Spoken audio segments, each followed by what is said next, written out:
Welcome back to America's Fractured Politics.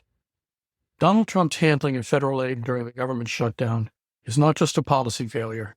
It's a calculated assault on the foundational principles of American governance, morality, and legality.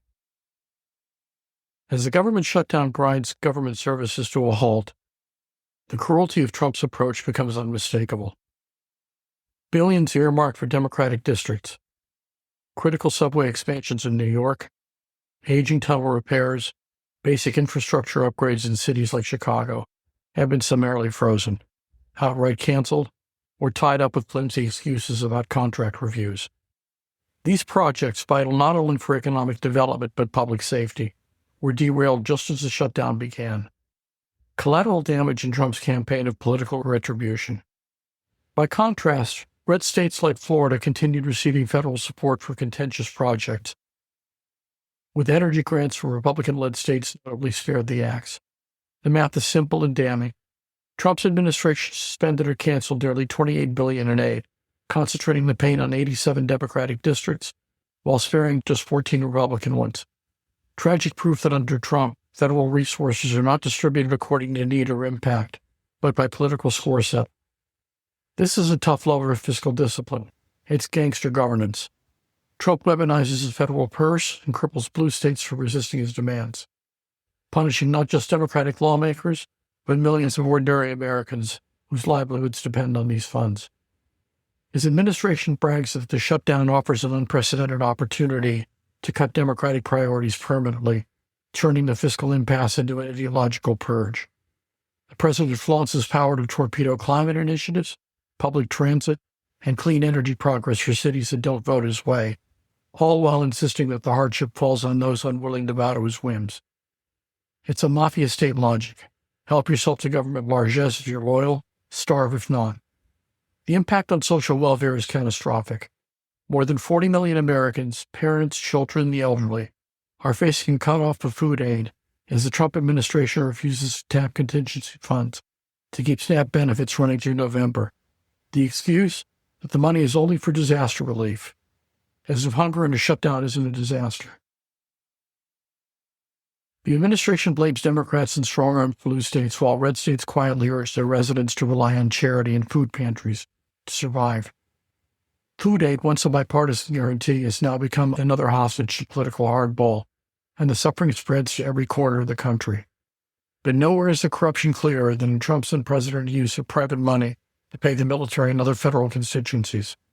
When government appropriations ran dry, Trump accepted a multi-million-dollar donation from Timothy Mellon to bankroll military payrolls, bypassing congressional authority, the Anti-Deficiency Act, and every norm of American budgeting. Congress possesses the power of the purse for a reason, to prevent the president from ruling by fiat, favor, and private patronage. Trump's off-the-books maneuvers dredge these constitutional guardrails, allowing money cronies to step in as paymasters for the United States government. The consequences of that decision reverberate far beyond the shutdown. What does it mean for democracy when federal functions, including the defense of the nation, can be funded by anonymous plutocrats? What message does it send to every soldier, public servant, citizen that their paychecks depend not on law and public accountability, but on the generosity and political utility of the president's allies? The specter of oligarchy looms, where the wealthy fund government, decide priorities, and further consolidate power, all without oversight or democratic consent. Try to imagine the perverse incentives this creates. If Trump can punish Democratic districts by stalling essential aid and reward red states for loyalty, what stops you from doing the same to the government itself? Outsourcing payroll, program funding, and basic services to those who align with his interests. The coercion of civic equality cannot be overstated. Every taxpayer expects that their contributions will be returned as services and support, distributed on the basis of need and merit. Trump's administration mocks that expectation, turning assistance into perks for the favored and punishments for opponents. Morally, this is indefensible. American government exists to protect all, not just the party in power. The use of federal aid, social welfare, and the very pay of the armed forces as bargaining chips amount to a betrayal of every principle that makes public service meaningful. To see federal support become a partisan club, it means to threaten hunger, To lay infrastructure and undermine the bond between soldier and nation is to watch the promise of government wither to a cynical wreck. Legally, the abuses are staggering. Congress alone can allocate spending. The executive cannot simply accept private money to pay public servants, nor suspend or target appropriations by political whim. These moves not only violate statutes like the Anti-Deficiency Act, they challenge the very structure of the republic, daring the courts and lawmakers to stop them.